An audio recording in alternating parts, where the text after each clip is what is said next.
Well, again, good afternoon, good morning. So I am Josh Johnson. I go by he, him, his pronouns. I identify as Black African American. I am with the National Alliance and Homelessness. I'm a senior technical assistance specialist. I am really grateful to be here. I'm so excited for our wonderful panel. I'm so excited for you all taking the time out of your busy schedules to join us for this conversation, to really look at not only a part of the series of Stronger Together, a roadmap to a effective homeless system, but also to dive deeper into street outreach and what that looks like. What is it? What is how does that play into the system? And listen to some of our experts talk about their own experiences.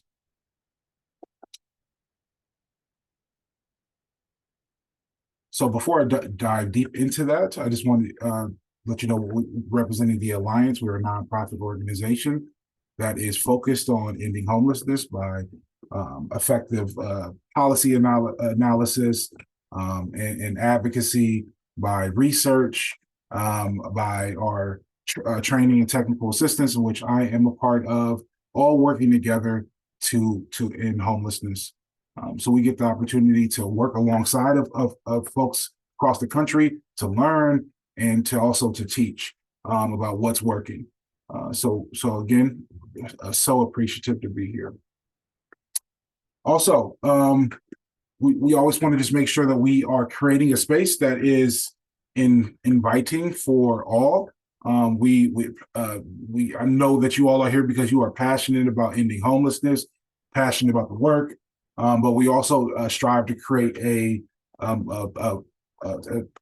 place where there's no discrimination, no abusive behavior or language. So if there is any of that witnessed, you will be removed from our webinar.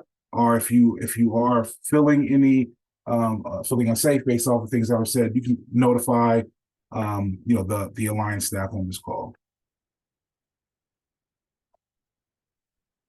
Webinar logistics, just to ask questions, you utilize the Q&A box. We will be posting accompanying documents to the website of the series, and I'll share that in a second. This will be recorded, and we will have some polls for you all, with one starting soon. Let me see here. I want to get a poll. I'm going to launch a poll right now.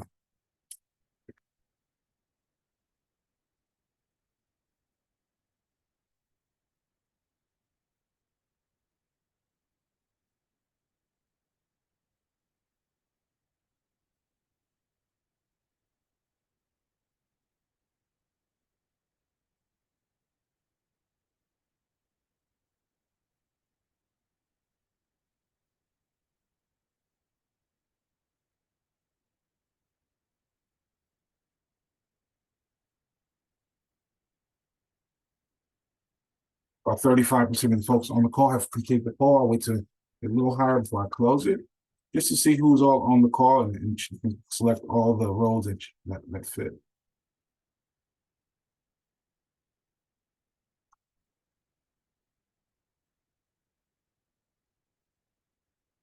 All right, it's starting to slow down right around the 70% mark. I'll give it a couple more seconds before I close out.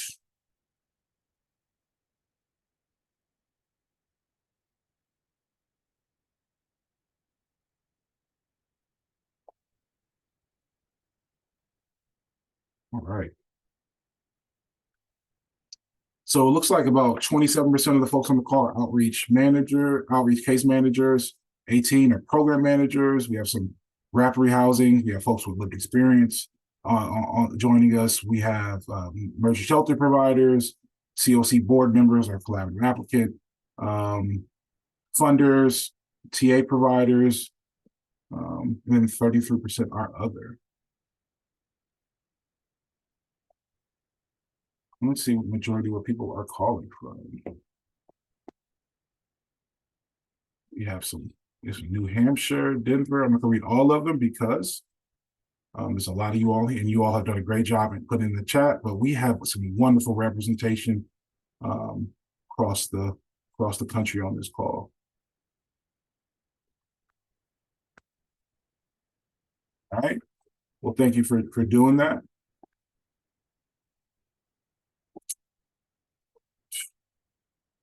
All right, so together, stronger together, a roadmap to an effective homeless system. Um, really started as we at the Alliance worked with communities across the country to look at a multitude of areas around homelessness and interventions, but usually tend to focus a lot on really looking at the system and identifying gaps. And a lot of the message that we're saying to communities, it's unfortunately we're only working with one community, one state, one COC, county, city at a time, and wanted to have the opportunity to share some of the things that we've learned and some things we say in a different venue. One of the other venues we use is our conference to share some of these messages, but our conference has limited space. So this opportunity is just to really share information, listen to folks who are doing great work, learn from you all who are on this call by using chats and asking your questions, but really just to come together to work on addressing and ending homelessness. So again, excited to be here. You can go to that link that was put in the chat if you want to register for upcoming events. We will usually open registers 2 months in advance for each one, and this is where you'll find the recording, where you find accompanying documents, and for future use. So again, I just mentioned why we created this series, and I'm going to talk a little bit about what we mean when we say an effective system, just so there will not be any confusion. So we utilize the framing of an effective system as a system that is effective, efficient, and equitable. Whenever safe and appropriate, it diverts people from entering homelessness. And then if they enter homelessness, we're quickly identifying and getting them connected to housing, right? That is the end game, the end goal of what we consider an effective system, right? Ensuring that the end goal of homelessness being rare, brief, and one time is the North Star for all aspects of the system. Ensuring that people who are in a housing crisis have access to immediate assistance. We're working to ensure people are not unsheltered. People do not spend long periods of time experiencing homelessness, both sheltered or unsheltered. And then when people exit homelessness by going to housing quickly, they do not quickly circle right back into homelessness, right? So these are those core principles. Also, we do that by establishing benchmarks, utilizing our data to track, how we're reducing inflow into homelessness, increasing our exits to permanent housing, and then really looking at our average length of time and decreasing the returns to homelessness, and looking at this data on a continual basis, not necessarily just when the HUD's the COC program competition is open, but really using our data to look at how we're working to address those goals, right? And I think also ensuring and encouraging folks within the system that the information that they enter in the HMIS into the data system is being utilized to help inform the work that we're doing, right? I know at my time working in a shelter, HMIS sometimes felt like an extra step, and not understanding why, on top of all the other demanding tasks that comes with working within an emergency shelter, but understanding that it's really there to set benchmarks, that goals, look at the work we're doing. It really helps with understanding how that impacts the larger system. So that means all aspects, all very important aspects of your system, no matter the funding, work together, right? Not every community has all of these interventions. Some have maybe some additional ones, but no matter the part of the system, they all work together to utilize a housing first approach, utilize data-driven decision-making, center equity within all aspects, and are coordinated so that we're not operating against each other, but with each other. So we always like to use that this roundabout as an example of a system, right? Where somebody falls into homelessness, ensuring that we have the interventions and the processes in place to help folks exit out as quickly as possible. But what ends up happening when the system is not, parts of the system are not working together or working to exit folks, we get log jams, we get long wait lists, we get increases in unsheltered homelessness. These are things that we can look at and reconfigure our system to ensure that we are working connected together, right? With the understanding that how affordable housing is a crisis across this country, everywhere. With the understanding that there are challenges that real challenges that we all have to deal with every day, and we can also work together to utilize the resources and interventions we have to address homelessness systemically. And we know from what work that's happened across other places in the country that it is doable, right? So when we think about our current resources and how we're working together, and if we're not thinking about the overall system flow, that roundabout, we can make a lot of really great interventions, but unfortunately, because they're not either coordinated or they weren't necessarily what the system needed, they don't necessarily fit together or work together.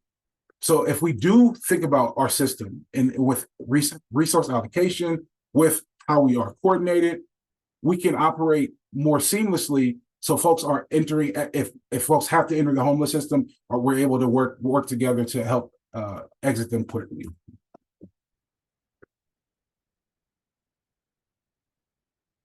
So, all right, that was just my little spill to just do a little level set of what we mean by effective system, what we're trying to get at by this series, and really look at and tease out each intervention to understand and explore ways to either improve or understand the connection within the series, within the homeless response system by way of the series.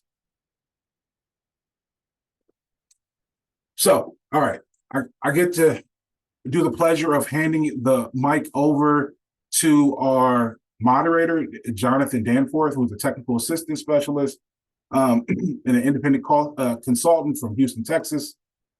Decades worth of experience with outreach on the ground, implementing programs, and at the system level, and specializes, and he also works at research and evaluation, data analysis, encampment response strategy, COC training and development, and street outreach project design.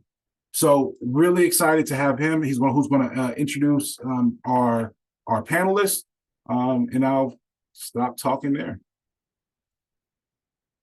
Thank you, Josh. I'm really excited to be in this conversation. I think it's overdue.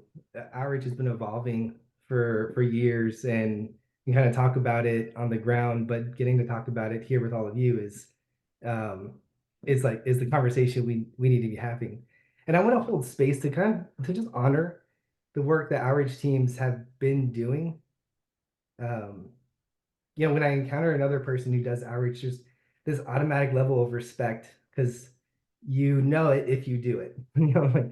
It takes grit and compassion, and it's actually like a really highly skilled job. I think sometimes we get a bad rap in some circles about it being like a kind of entry level job that you don't need any specific training for. But I hope this conversation challenges that perspective, and we walk away with a new one, that this is actually like a highly specialized form of case management, and it's a key component of our homeless response systems. So that's the lens I'm coming from today. I'm going to jump into introductions of our panelists and a lightning round to help you guys get to know our panelists with a couple quick questions to get into the discussion. Our goal is really to unpack a few things. It's just what is the role of street outreach? What are we talking about? It's how do you develop programs that do street outreach well? And how do you demonstrate success? So then we'll conclude with some lessons learned, then Q&A. And I'll try to pull in your Q&A as like we move through the conversation. But if we don't get to it there, we'll have it at the end. So let's start with introductions from Jeremy. You want to give us your name, your community, your organization, and what drives you in this work? Yeah, good afternoon, everybody. My name is Jeremy Huntoon. I'm the Homeless Outreach Program Coordinator here with the City of Phoenix. My pronouns are he, him. I've been in this field since 2010, And what really has been the driving factor for me to maintain my work within this industry is not only my own background with the lived experience, but being able to step out and really see how the day-to-day of this job makes a difference in people's lives, as it has. I've been fortunate to have it make a difference in mine. So it's provided me with that ability to continue to thrive and give back in a productive manner. Thank you. Let's jump to Kiana. Good afternoon, everyone. My name is Kiana Fisher, and I serve as the Vice President of Programs at Ending Community Homelessness Coalition, or ECHO, in Austin, Texas. What drives me and what I'm most passionate about is all of the programs and resources that help to end people's homelessness. So all the way from street outreach and diversion and emergency shelter, all the way through rapid rehousing, permanent supportive housing, and getting to be a part and problem solving all the ways that our community ends folks' homelessness. Go ahead, Veronica. Thank you. Good afternoon, and thanks for the shout outs to my LA folks in the comments. My name is Veronica Lewis. I lead the Homeless Outreach Program Integrated Care System, better known as HOPICS, which is a part of a special service for groups organization here in Los Angeles. And we do an array of things, including relevant to this topic, have well over 100 men and women and people on the ground every day doing street-based engagement. I'm driven by several different things, but if I have to sum it up, one, naturally changing lives, literally just restoring a sense of humanity and restoring hope to people that otherwise wouldn't have it, and attaching relevant resources to that hope. But also, to be a voice at the table for people who don't have space at the table, to lift things up, to fully understand the nuances and experiences that people are having. So that ultimately what really drives me is to push against the status quo, not to be contradictory, but to change and transform these systems and these harmful policies to really address all the different impacts of poverty and, systematic racism. So, yeah, thank you for having me here. Awesome. I'm excited to get to know you guys more through our conversation. And so I have a couple, I'm calling them lightning round questions to just kick us off. This is a one-word response. So in one word, describe your first experience with street outreach. And we'll just go in the same order. Jeremy, Kiana, Veronica.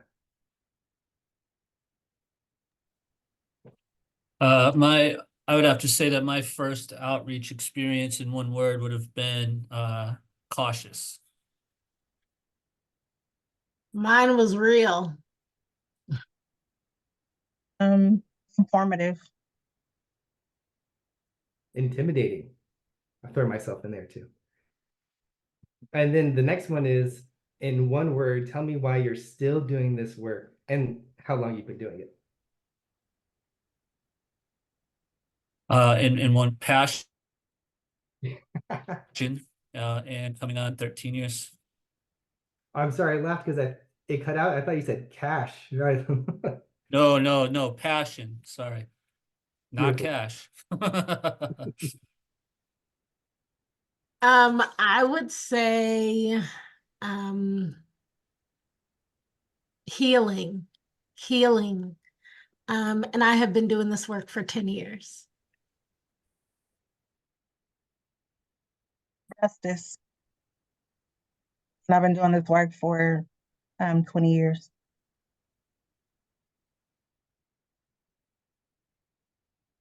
I'm going to say fellowship, and I've been in the space for 10 years.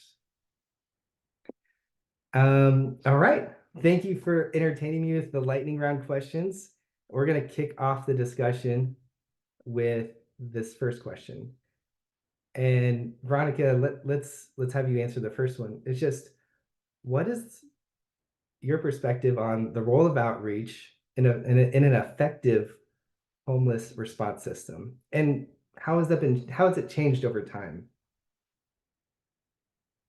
Yeah, I mean, I think obviously people are experiencing housing instability, homelessness, houselessness in a variety of ways, and unfortunately, we know it's increasing, including people that have never experienced it before.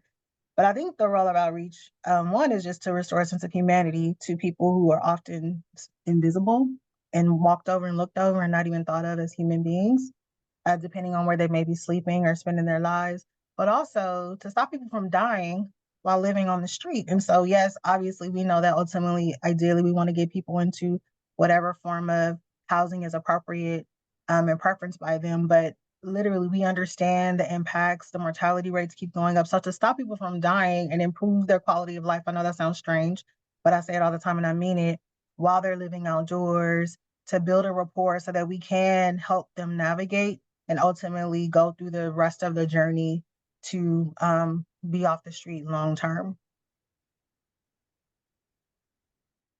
Thank you for that. And I'll open it to Jeremy and Kiana. Anything else about the role of street outreach in our systems? What makes it effective? I've always designed my street outreach programs to, of course, to be that upfront service, right? As it's your street outreach that is going out into the community and addressing those individuals, or building that relationship with those individuals that aren't going to come to us for those services, right? So it allows for us to step out and to really provide that humanity, to them, of course, and but also to us and our system and our projects, right? And to be that voice for them and walk through that with them when we're able to identify what those barriers are for them, right? And getting them connected with other appropriate resources as well. So that way, it's not just shelter services. And of course, we're always leading towards housing outcomes, but also some of those other core principles that individuals need, such as healthcare and behavioral health, and educating on other resources as treatment and food, and getting them connected with food stamps and healthcare benefits, and really triaging that individual as a whole. And then that way, when we're able to hand them off to that next link in the chain, we've really set a very strong foundation for that individual and that system, that next care system that's going to be taken over. I want to pause us real quick because Jeff just signed on. He's part of our panelists today. Jeff, can we do a quick introduction with your name, your community, your role, and what drives you in this work? Hey guys, how you guys doing? I'm sorry for being late. It's a little crazy here. We're doing point time count, so I'm covering 8 counties. So my name is Jeff Clark. I work with an organization called Safe Harbor. I'm the street outreach director, but I also manage 2 coordinated entry systems. And so I actually work out of 8 to 9 counties, but I cover a 23 county area. So street outreach program, it's gotten pretty aggressive. We manage all homeless coalitions in this area, as well as I have 2 youth-based programs, one from FISB, actually 3, one from FISB, one that's basically a drop-in center that comes in from promoting safe and stable families. And then I have a sexual risk program also. And so I guess what drives me is my lived experience in this area, as well as just being someone, I've experienced racial inequity most of my life. And then just being a young Black man, I say young, I'm probably older than everybody in this meeting, but just being a young Black man, it gives me another opportunity to give back. And so, and I came from the corporate world into this world, so I do have a passion to make sure that I give back. And I have 3 sons, so that's my other passion too, self-sufficiency. I'm glad you're able to slide in with us today. We'll slide back into the questions and kind of follow up on what Jeremy was saying. Kiana, I know you had something on the tip of your tongue, and I'm wondering, like, could you talk to us about how do you balance this, like this human aspect of street outreach and like what street outreach has kind of always been, and then this like newer component of like when we're talking about being hyper focused on housing, and there's almost like a kind of technical side that exists in that space. What does that balance look like? Yeah, I think that the balance we're talking about is connecting to people's humanity. So we want to make sure that folks have access to resources to meet their basic needs. We want to, make sure that we're connecting them to life-saving resources, and begin the conversation with them or re-engage the conversation with them around connecting or reconnecting to permanent housing. And I think that the only way that you can stand with those two truths or those two responsibilities is to honor the humanity and stay in the present and work with folks where they are, meet them physically where they are, and do so with a curious mind, and with that with the understanding that this is one moment in time for them. And if our system is working well, the opportunity for permanent housing and housing stability is not far away.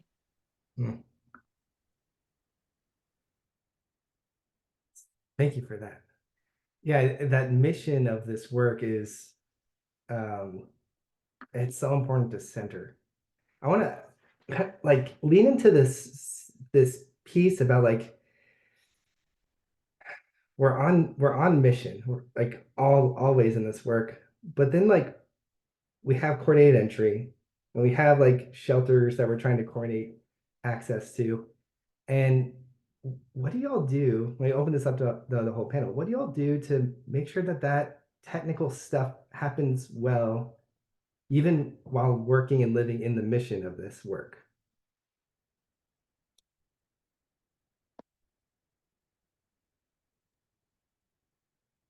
Yeah, so I think, a couple of things. I think even though in many parts of our country, the early iterations of coordinated assessment, coordinated entry are on trial, right? And there's lots of much needed reassessment and reimagining of what our system should look like.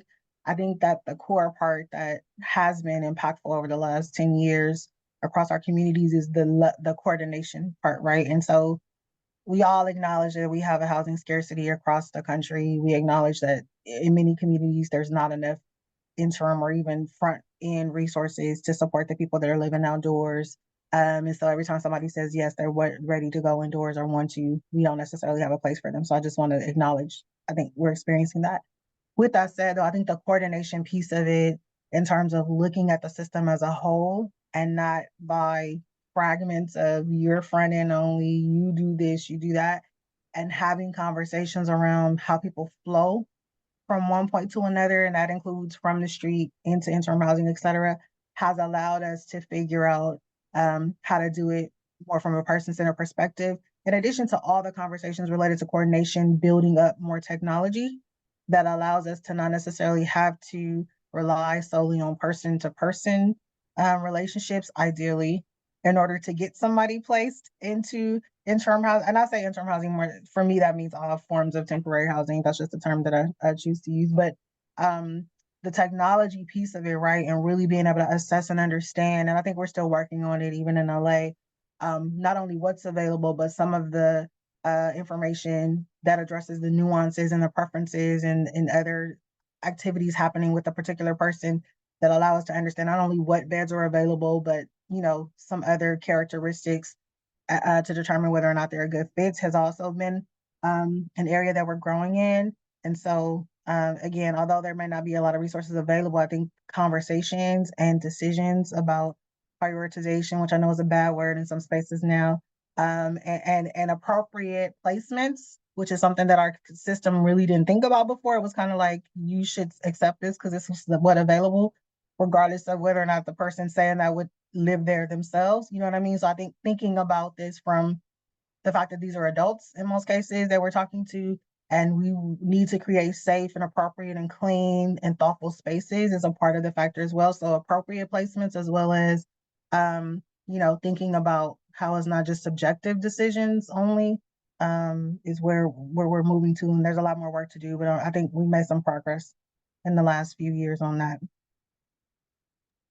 I'd love to jump in and just talk about one of the things that I'm noticing in our community is that the street outreach work for several years has been significantly underfunded.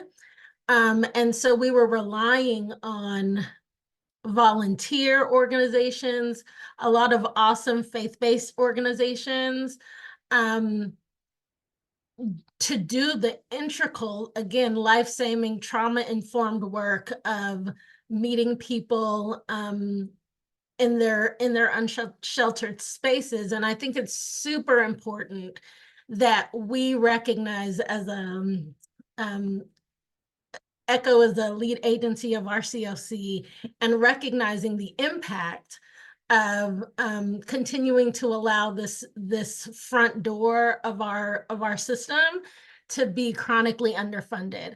And so one of the things that we've had the opportunity to do is get some private dollars in to specifically our street outreach and navigation service providers, to provide some of that kind of coordination, some of those culturally responsive, community-based organizations, funding them to do really impactful work, and broadening the table, and ensuring that we can continue to provide quality, high quality street outreach services.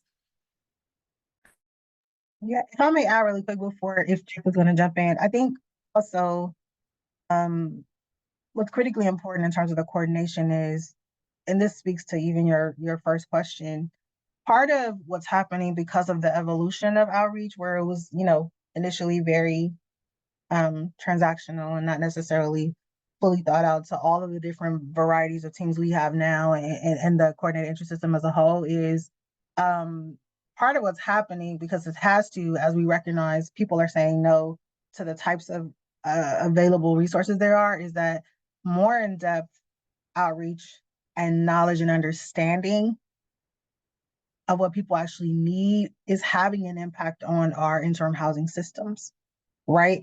Not at the rate that we wanted to, and I recognize and acknowledge in some communities that may not be as willing to change. It's even more so incremental, but the interim housing system itself is shifting. Just 8 years ago, it was unheard of the number of interim housing sites that allow pets, right? It was unheard of, and the harm reduction, housing first principles, which a lot of communities I know are still grappling with, but having some interim housing and some spaces available to allow people to still engage in the activities that they're comfortable engaging with on the street. So the other piece of it, besides just placement, is we're shifting, however slowly or quickly, depending on the community you're in, the types of interim housing or shelter settings that exist as well, to allow us to actually offer spaces that people are willing to say yes to.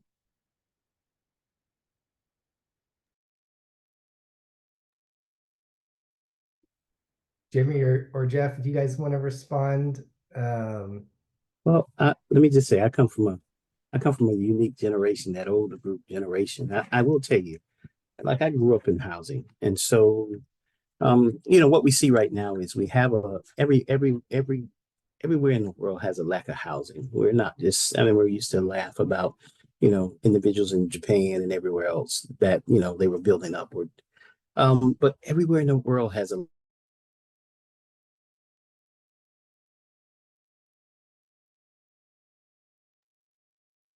Oh, I think he froze. Am I still froze? Oh, you're back. Keep it going. Okay, yeah.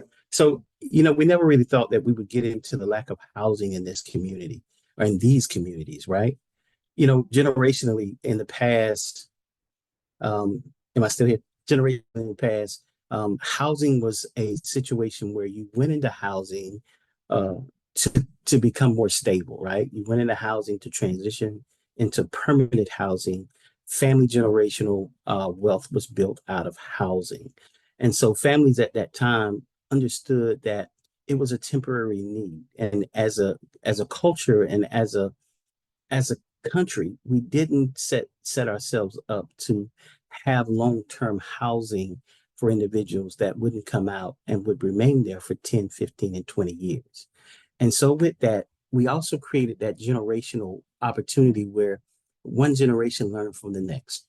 And so with that, we wasn't ready. We wasn't ready to understand the big need. And then when COVID hit, it changed everything. Like it changed the market, it changed the need. And so it's hard to reset.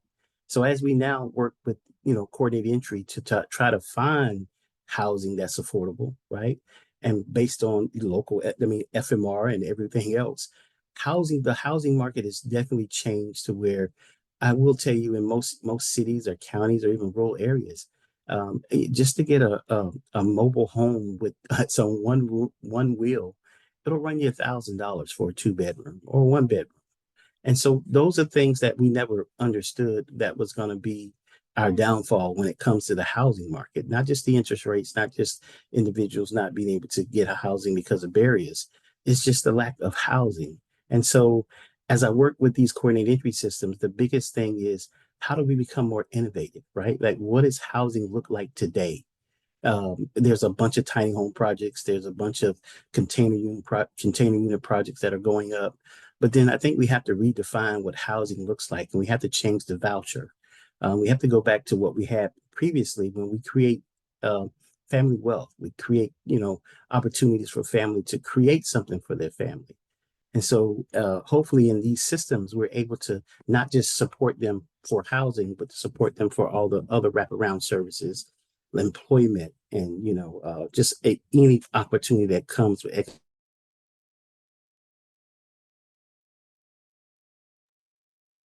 We froze again. He might be coming back. I hope so. Jeremy, do you want to continue us on about just where coordinated entry fits into all this and how we use that to move street outreach programs? Yeah, absolutely.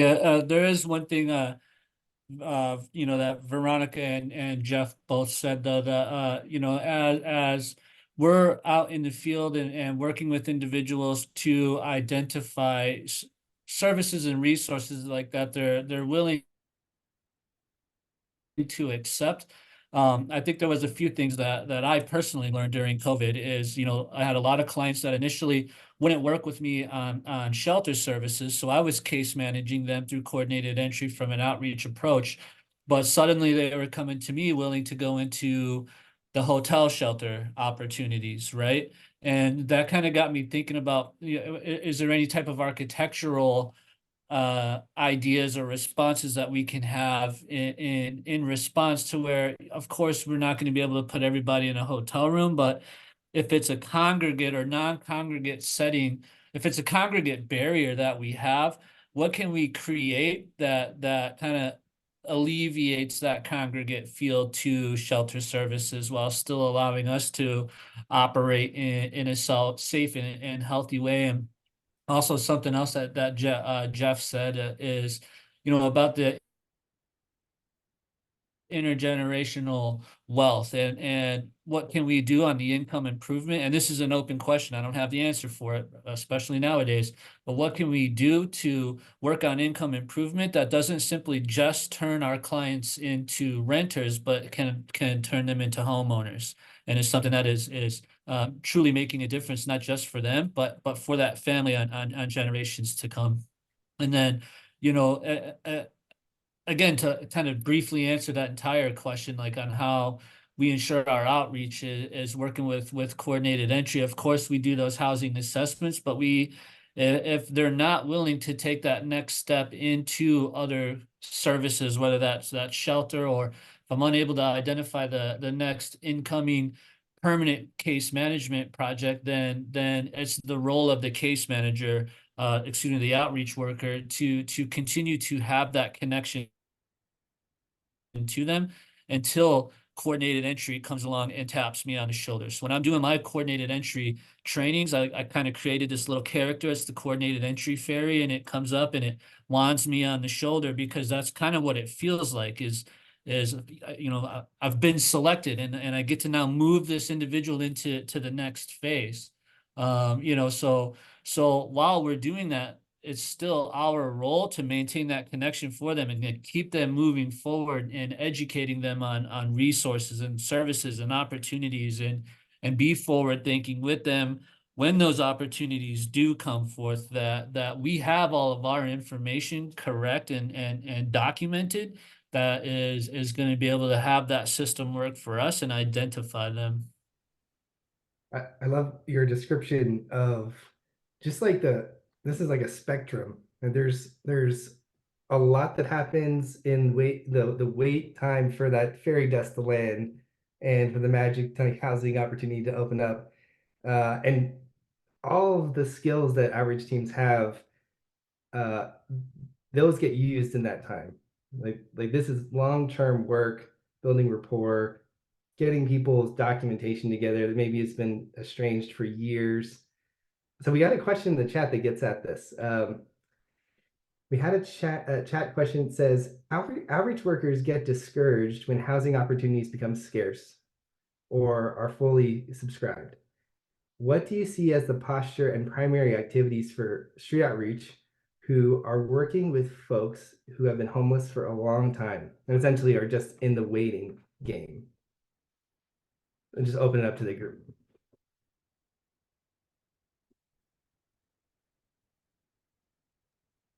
Yeah, I mean, I think in addition to the things that we've said, right, that we're doing in terms of building rapport and recognizing the humanity in people and providing crisis intervention, quality of life, etc. I think that although outreach has shifted to housing focused outreach, I think, the main thing we are is honest, right? With the people that we're working with, we are getting creative as creative as we can. If we can create other opportunities, but if not, just continuing to provide basic needs support, continuing to show up, and being honest about timeframes for potential opportunities. I mean, I know that's not the answer we want to hear, but from the perspective of how we keep employees encouraged, we have continued to increase, not just for the outreach teams, but including the outreach teams, the wellness activities, because also people sometimes pass away while waiting for housing. There's all kinds of things that occur, and that the people that are on the street every day working on behalf of our organizations are encountering. And so the other side of it is creating spaces for people to talk about, obviously in a appropriate way, their frustrations, their concerns, their sadness, their jadedness, and continuing to do some wellness related things for our employees. The last thing I would say is, even if you're working for a place and you don't control any of the resources, the other thing that we do, which I think all of us to some extent should do, is a lot of advocacy, right? Continuing to collect the stories and tell the stories of what our employees are encountering and what they're seeing with the participants that we're working with, and advocating. And so while that may not move the needle as fast as we want, I think our employees appreciate the fact that we take back the information, we take back their frustrations and the gaps that they're identifying, the experiences that people are having while waiting for so long to get into some type of housing. And we use that to advocate. And our employees see that we are listening and that we are doing all we can within our control to try to push. Veronica, I really appreciate that. I think that one of the things that we're grappling with is, how do we redefine success? How do we define success that is more aligned with the goals of the people that we're serving, directly impacted folks that are living unsheltered. And so if they're and using street outreach staff and program staff and peers to really utilize that motivational interviewing skills, to engage folks about both the transparency of the gridlock of the system, but also about like what it would look like to self-resolve. What does it look like to have some conversations that are utilizing the natural supports that people have? Is there diversion funding or any flexible funding that allows for a permanent housing avenue that's not necessarily just based on the stream into those rapid rehousing and PSH units? And I think that is so important. And I also think that one of the things that one of the reasons why I love the street outreach in our community is because they are building relationships.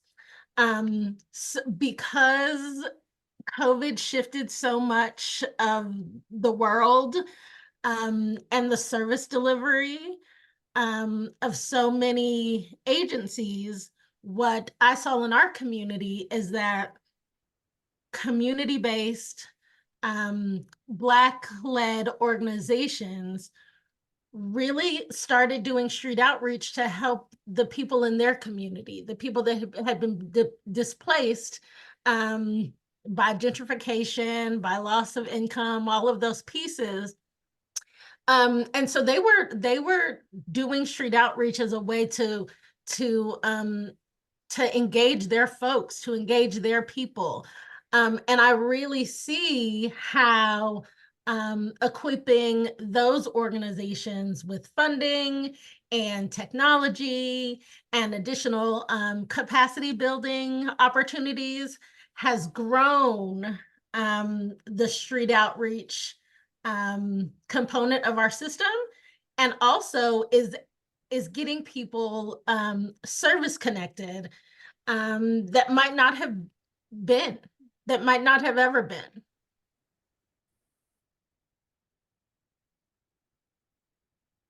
For the rest of the panelists, this is an important kind of aspect of street outreach because it touches all layers of our communities and parts that have like historically been completely ignored, right?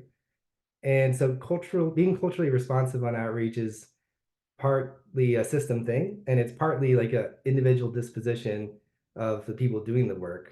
How does that show up in your communities? Like, how do you foster culturally responsive outreach?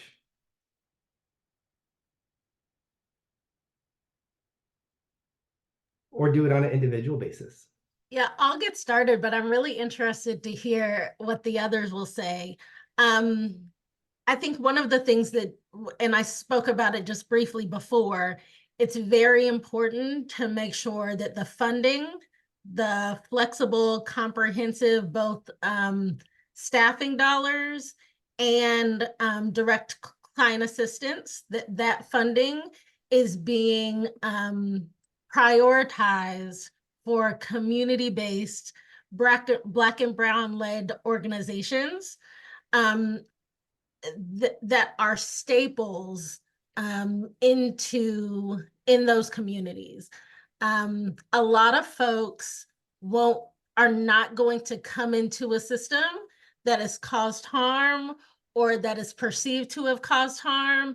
And so in our community, funding those community-based organizations allowed us as a system to benefit from those organic, authentic relationships.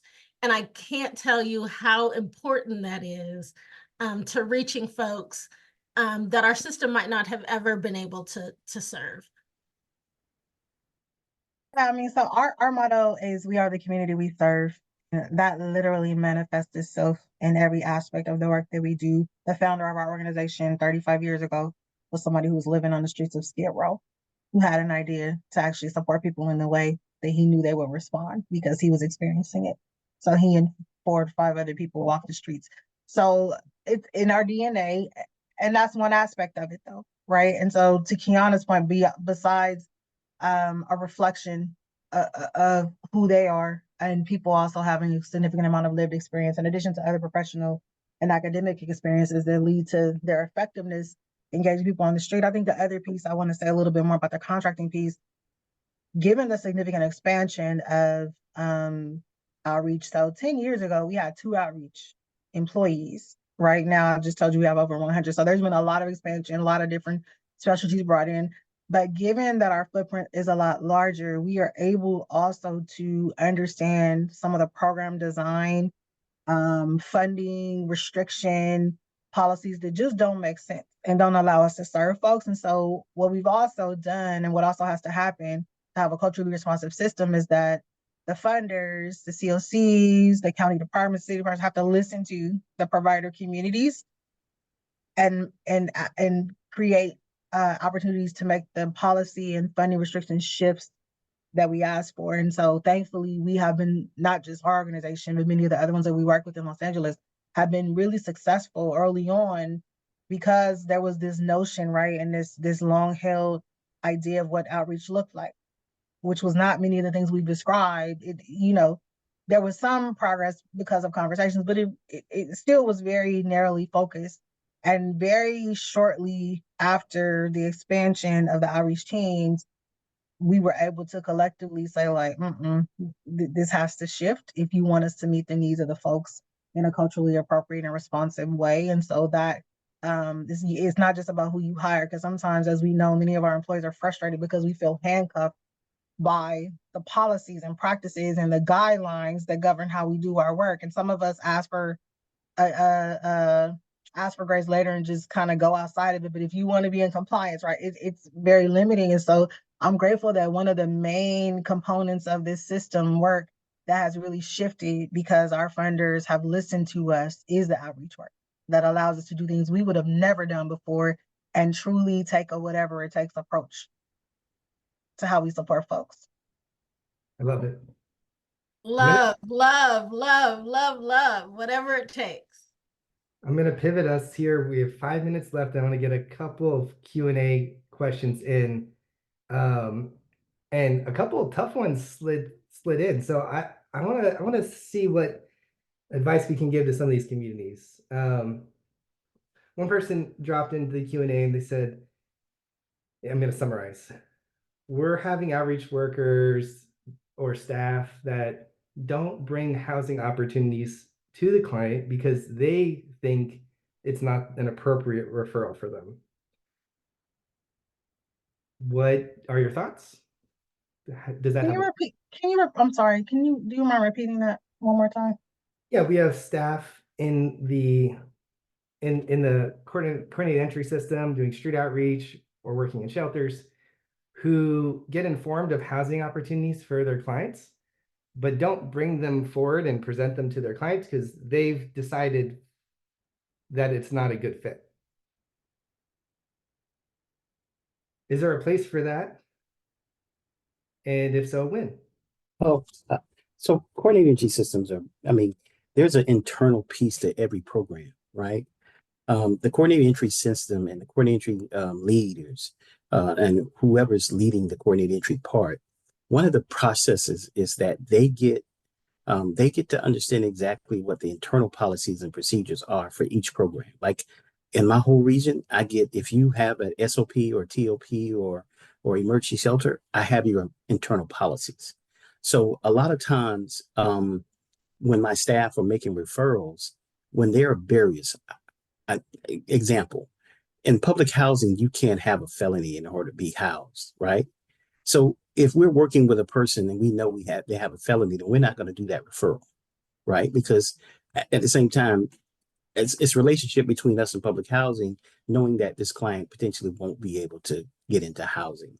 So we, as a coordinated entry lead agency, we have the information to know a little bit more in that sense. Now that doesn't stop the potential opportunity to bring that forth to a client, but a lot of times in coordinated entry, we're trying to make sure that we're matching individuals to what the programs say they got to have without being denied across the board, because there are a lot of denials that go in coordinated entry. I have hundreds of them. And so ideally, you want to make sure that you're maintaining the substance of coordinated entry and then working with your partners in a unique manner in which you're fulfilling housing as much as you can. You know, coordinated entry is first come, first serve. I mean, not the first come, first serve, but it's the priority list. But then when you get to some agencies in the priority list, things can create barriers even within that agency. And so as a lead, one of the things is as we're interviewing our individuals, as we're talking to them about some of their barriers, if we know that a program has got a unique barrier, it's not that we're not going to refer them to the program, but the chances are we have some insight. And so ideally, that's because we work specifically and we have the policies. And so that it kind of changes things for us a little bit. It's not that we don't want to refer.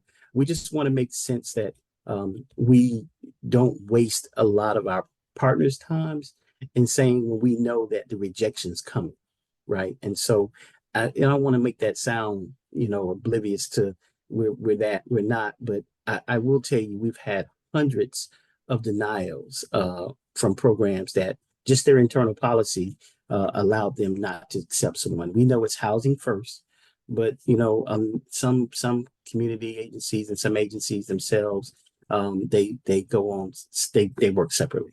So which is what Veronica was saying. One of the things about street outreach is when you have unrestricted dollars, right? It gives you a chance to work a little different. And so when you have an ability to use money that's not tailored to a specific, because you're the street outreach team, like there are certain nuances that may get a person on track that is not within that guide of that grant or that funding source.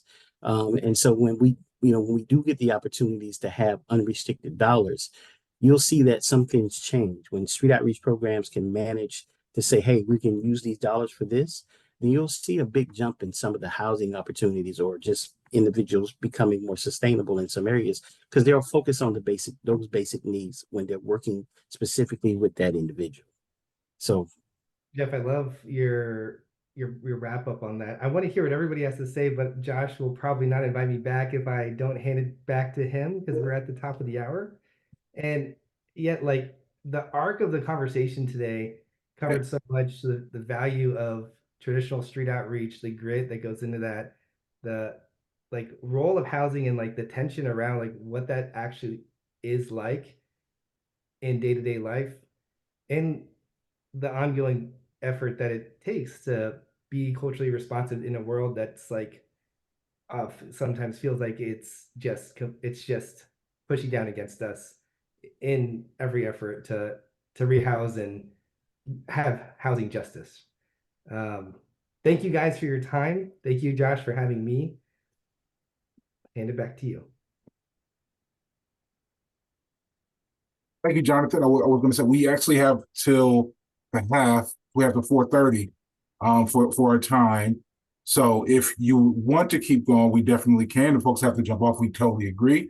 But we gave ourselves 90 minutes for the conversation. So really dope conversation so far. And I think this serves a really good chance to segue. Can you all, Jonathan, I'm going to pass it back to you if that's okay. But I would love to hear about you all, like some of the successes you all have found with really looking at our systems, really making changes to ensure, looking at those the policies, the bureaucracy, and really implementing strategies to expedite folks experiencing unsheltered homelessness into housing quickly. I would love just to hear about some of the wins, some of the things that you all have been able to implement. I'll share, but I'm sorry, quickly have to respond to the other thing because it's so the reason so many communities jumped on the tool, I'll call it 10 years ago, 11 years ago, is because we didn't really have anything that would have tried to start to minimize the subjectivity and picking and choosing of who people wanted to get resources to. Unfortunately, we went, to the extreme, and now we're coming to the balance. So I think that to the point that Jeff made, obviously people are making decisions. And I would just encourage organizations that are here and leaders to make sure you have some parameters around it though, so that we don't go back to picking and choosing and subjectivity. There has to be a healthy balance. There has to be some guardrails in place, because otherwise it's a slippery slope. I'll say it that way. When people pick and choose what resource they think is great, even when somebody's eligible. But yeah, I would love to share. We have done a number of street to home efforts where at this point, I think it's a total of well over 700 people over the course of the last 3 years have been moved directly from encampments into housing that they say yes to. In some cases, it's directly into permanent housing with a lot of resources connected to them. And that was a significant amount of effort and coordination to do that. In other cases, many of you all know have heard of our Inside Safe efforts in Los Angeles that the city of Los Angeles Mayor Bass is doing. Our county of Los Angeles is now doing Pathway to Home, where all the pieces are included, where there's the outreach is paid for, the temporary housing where people have a private room, private restroom is paid for, the rental assistance and all the move-in financial assistance related things are paid for, the intensive case management and supports even to help people transition and stay housed are paid for. And so those are the types of models we've been dreaming about. And I'm really excited for all these years, right? All the pieces. And you know, not all the efforts fund all those pieces, but that is essentially our utopia, where every piece of the work involved, from however long it takes to engage to indoors, is included. And so, yeah, our organization is grateful. The initial Street to Home effort we did, there was no special funding for it. We literally, it was at the time during COVID where there was all this money that was attached to us for ESG, added to our rapid rehousing or time limited subsidy, they call it in Los Angeles now, programs. And we just decided to figure out how to get people off the streets quickly. And now, as I've said, our municipalities and our counties have done that. But so we have some really important examples and critical examples of how housing focused street outreach, when you leverage the resources that you already have, and or when it's fully funded, as I just described, can get people off the street and keep them off of the street. And because the retention rate is pretty high still from the effort that initially started in the fall of 2020. So Austin is not yet there, Veronica, but I am watching that project just take off, and am really inspired and motivated. One of the things that we've had success in is utilizing the private dollars that I spoke about before, putting together an intentional Austin street outreach collaborative. And so really funding robust street outreach programs that have both staff and direct service dollars, have a coordinated entry specialist on as part of that outreach team, and a SOAR trained member of that team as well.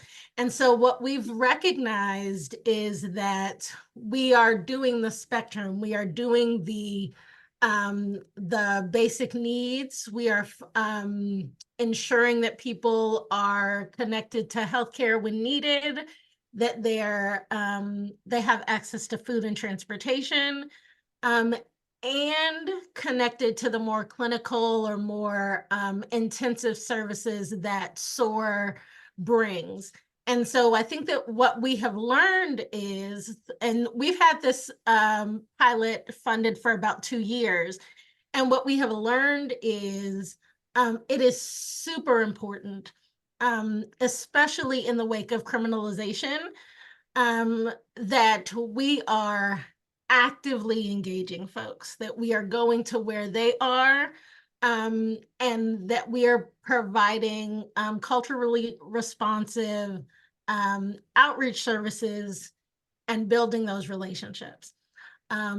Because there's often not a lot of difference between what used to be active street outreach and what encampment strategy looks like right now.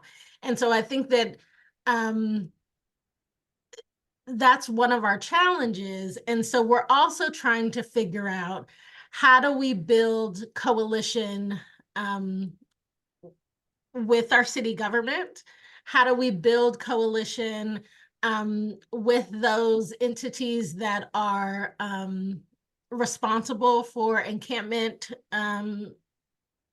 sweeps and clearings, and how do we at least have all of the information so that when our street outreach teams are going out into the community, going into the encampments and building relationships, we are being liberated gatekeepers and sharing information that then keeps them safe, and both keeps them safe and access and giving them access to resources and services. So I think that it's really important that we are, as we're making funding decisions, as we're making coalition building decisions, that we're recognizing that where we are right now, at least in Texas, I can speak for Texas, around criminalization has dramatically changed what street outreach looks like. And I think that we have to be able to speak to that. I think that we have to be able to be transparent and honest, and our services have to ensure that people have all the information to make informed decisions, and that's best done when done through a culturally responsive lens. One of the questions that came up in the Q&A had to do with how do folks feel about incorporating law enforcement into street outreach teams? And, you know, in context of the encampment response work that you're talking about, we know there's a lot of that happens either in a coordinated way or in an uncoordinated way. So I'd love to open that up to the group. Jeremy, I haven't heard from you in a while. If I'll give you first dibs if you want this one.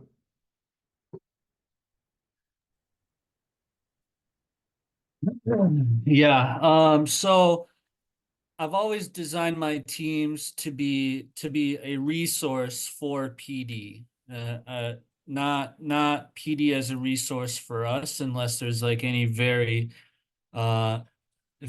safety issues that are occurring. But one thing that we've recently accomplished here in the city of Phoenix is addressing one of our largest encampments that had a population of 800 plus within 12 city blocks. And so we began this process in over the summer. I want to say May 15th was our first, and we wrapped that up by the 1st of November. And we did that with a block by block approach. And long story short, we moved 80% of that population into shelter services, and we did all of that without the assistance of law enforcement. And so I do feel as though that it's possible, but I do think that there is a role for PD to play in some regards. And I know this is controversial when we're coming out to address our community and work with our individuals, but we do need to be transparent and educate them on that you might not be in the best place. This is a school zone. This is it is what it is. And I understand that you might not be interested in shelter services at this time, but what can we do to assist you in moving elsewhere? So again, I do feel like police does have a role. Let me rephrase it. I feel like we have a role in taking that off of police's hands. And if we don't have an effective street outreach team, then that's what is left to address the community that has to deal with homelessness outside of our services. So I think it's our responsibility to remove that from PD's hands. If you could hear snaps through the webcam, I'd be snapping right now. Jeff, I think I saw your mic come off earlier. Do you want to respond? Well, I mean, I'm definitely, Jeremy made a point. With my programs, is most of the counties that I represent, our street outreach program we actually have police embedded to train them how to engage with homeless people, right? And so there is a breakdown of opportunities between the way we engage and the way police officers engage. So we definitely we get opportunities as a street team to go in to do some kind of training with law enforcement, just to give them the basics, right? What's the appropriate way to engage? What's the appropriate way? What's the conversations like? Just teaching them the basic of what we know in street outreach. And believe it or not, it becomes a very valuable tool. And so I would encourage you, it's not that law enforcement, and I get these questions all the time. If law enforcement is going to come in, if they canvass with you, they're going to figure out where encampment is, and then they're going to break the camp up. And I won't say that's not true, right? I will say that, it's how you engage the individuals that are in authority, how you engage in your commissioning, in your council, and in your police chiefs, and how you do this work. Ideally, their whole approach is to make the community safe, but at the same time, they want to make sure their officers are safe.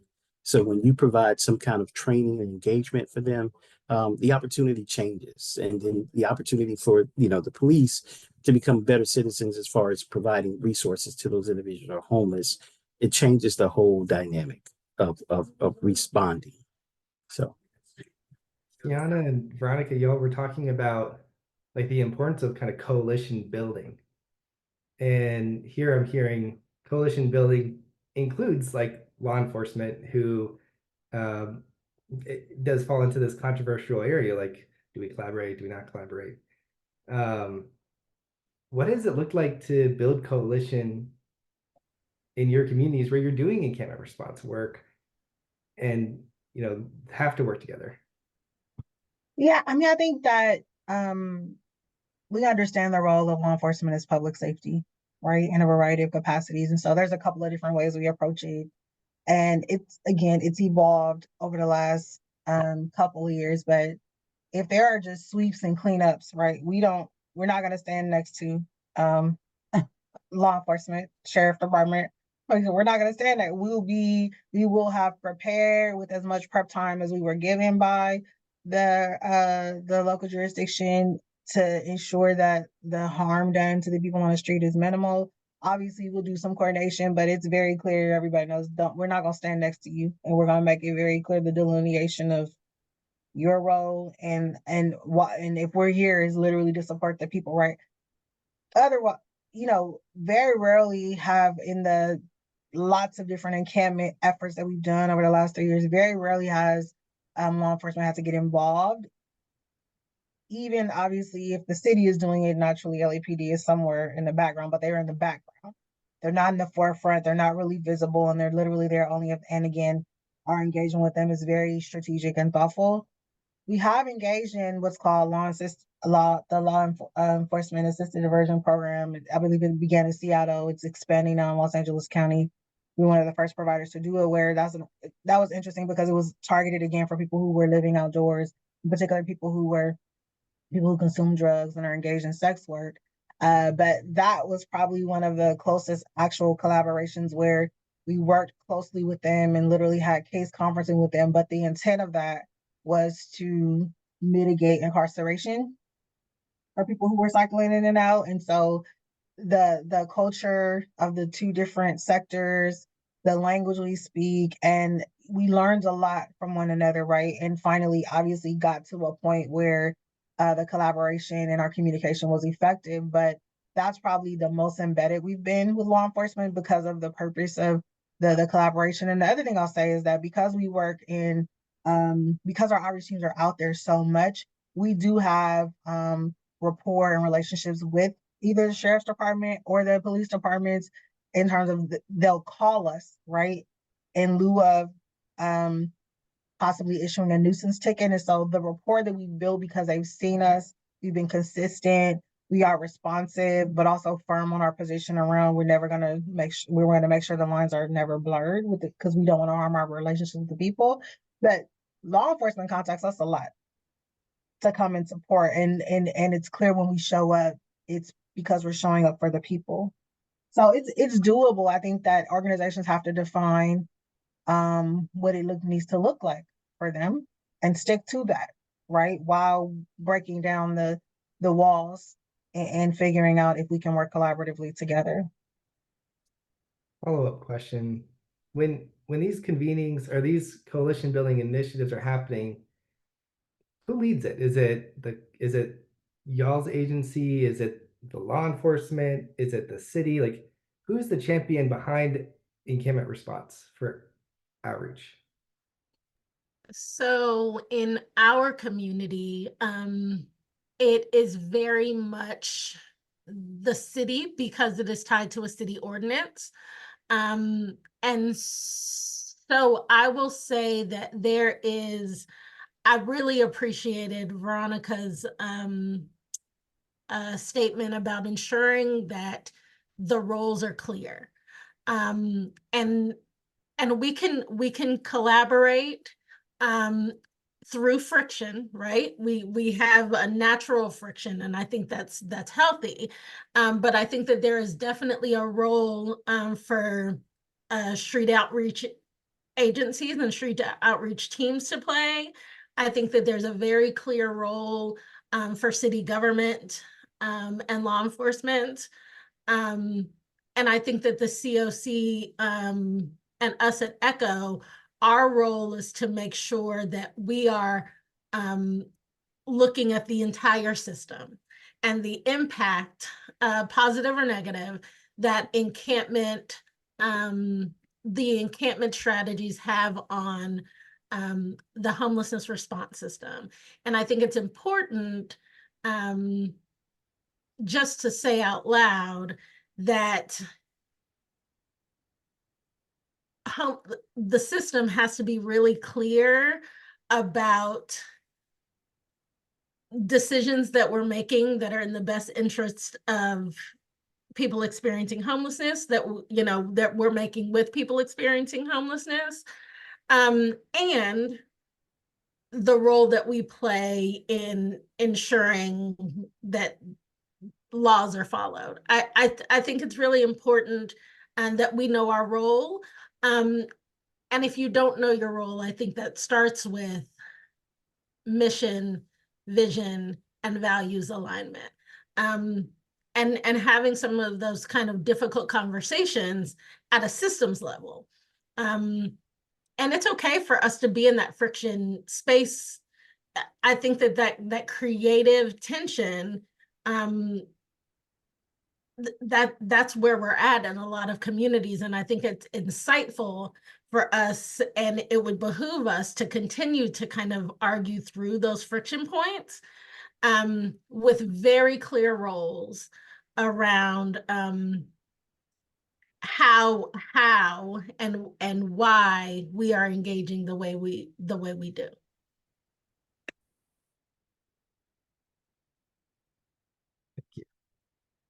What I'm hearing from y'all is that outreach really is like, it's a system function.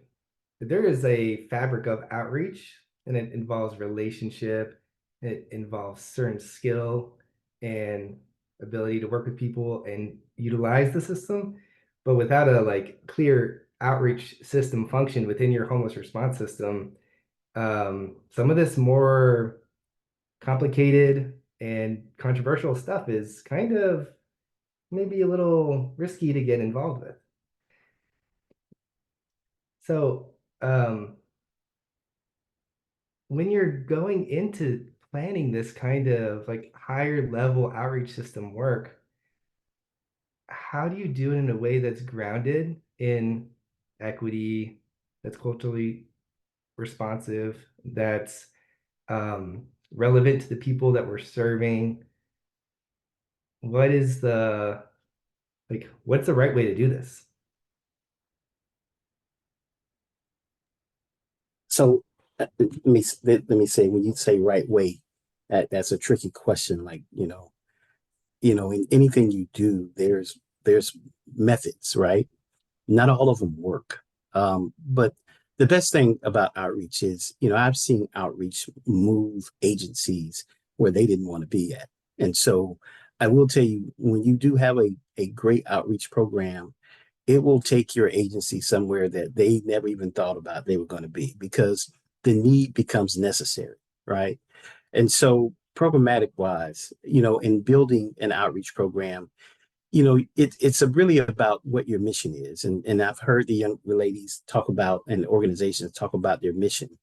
Most agencies and most organizations have the heart to do this. So they have the opportunity to then spread what their mission is to the communities that they're served.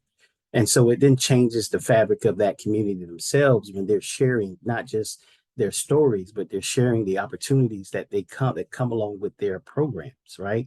And their street outreach team. So in some communities, it might be a little tougher. I've got some communities, I'm rural, I'm a rural area, rural Georgia. I got some communities that are hard to break, right? I have some communities that are looking for funding. I've got some communities that are looking for answers, to a homeless population. I've got some communities who just feel like they need to give back because there are financial opportunities there for them to spend money. But it all depends on, what you do and how you bring it forth as an agency and as a person that's working with this population.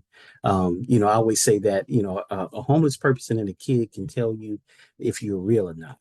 And so you can't come, I can't say you can't, my staff tell me, you can't come sideways and telling me, something, because then I understand what it's not. So I understand you're not being upfront with me or truthful. But the opportunity that comes to moving this to another community or working to build it, it depends on the organization and the agency. Of course, the mission drives what the opportunity will be, but as long as there is a balance between what their mission is, what they do, and how they do it, of course, financial opportunities can come with it.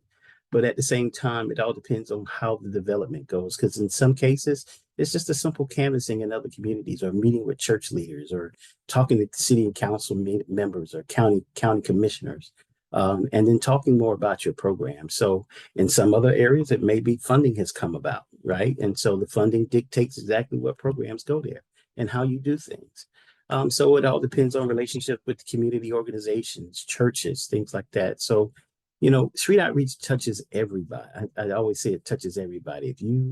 Doesn't matter if you're a fraternity, sorority, if you, whatever you do, you've got some kind of outreach.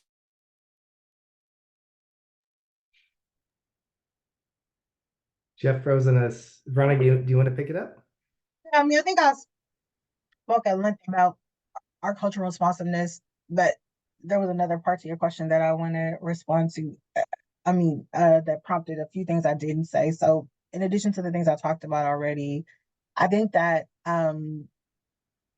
really understanding who is there and what are some of the barriers to engaging some of the folks that are living outdoors, right? So some examples of that is 3 years ago, one of our substance use focused outreach employees, our team was tired of seeing people overdose on the street. They were tired of seeing, and so he began a campaign and got an in-kind donation for us to start. And now we have literally a full-blown department, less than 3 years later, a harm reduction department that many different people have done ride-alongs with.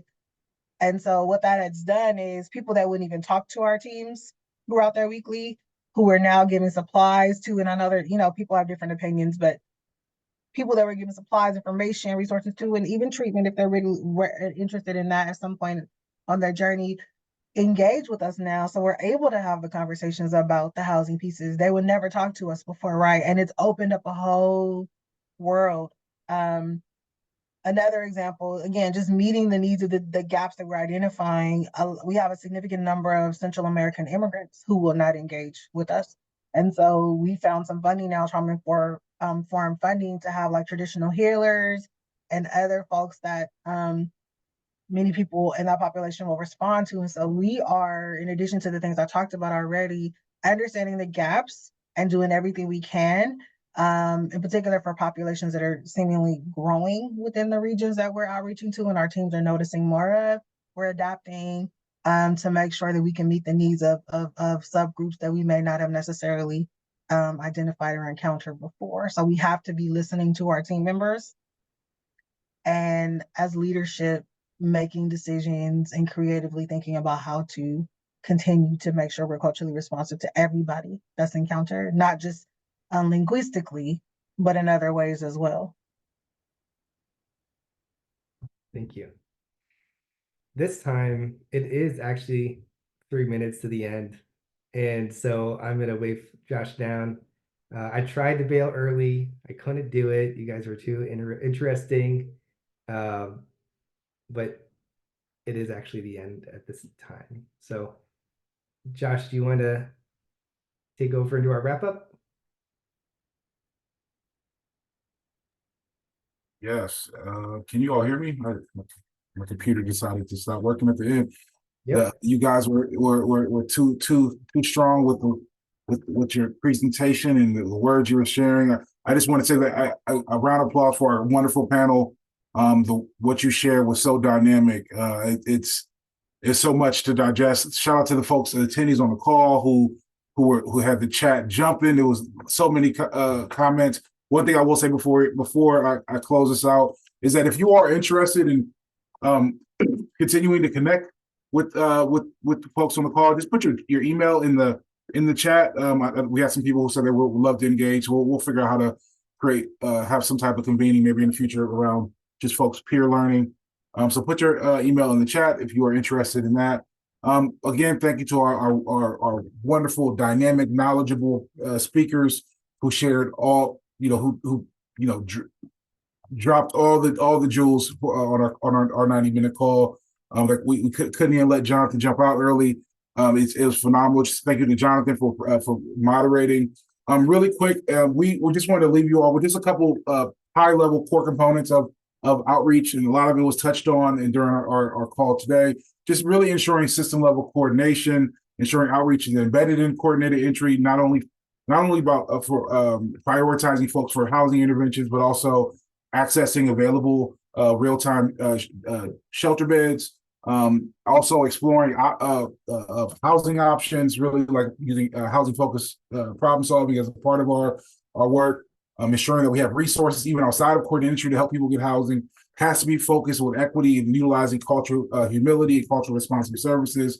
We have to equip all of the folks who do outreach with life-saving tools and to ensure folks have access to things that can preserve their life while we're working to connect them with to housing. We have to utilize data, right? We have to so there are some questions that we didn't get into about tools, but utilizing data, HMIS, but also using apps to help with ensuring that like coverage, and we're working together as a team, and we're able to communicate in real time.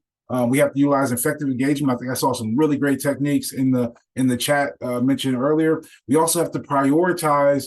A lot of times outreach versus inreach, right?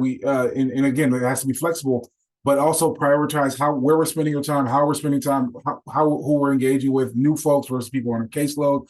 These are just a few items. We'll have a accompanying document that we'll share on that website, but also should be shared in the link as well. So just a couple takeaways on top of the and infused with the great words that we heard today.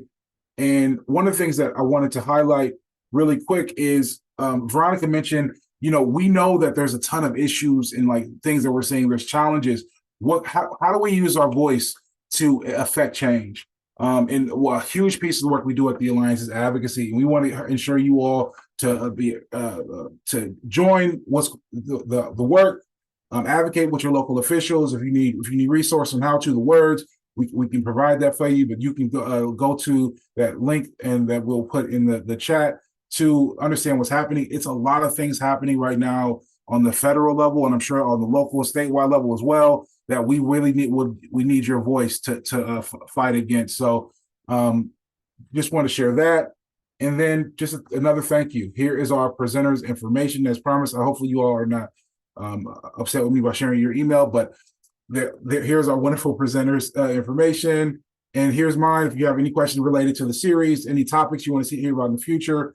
And then there's a link for the roundtable series. And I am 2 minutes over. But again, thank you so much for your time. You guys are rock stars. And we appreciate it. Until next time. Thank you. Thank you for setting this up. All right, y'all. Great job.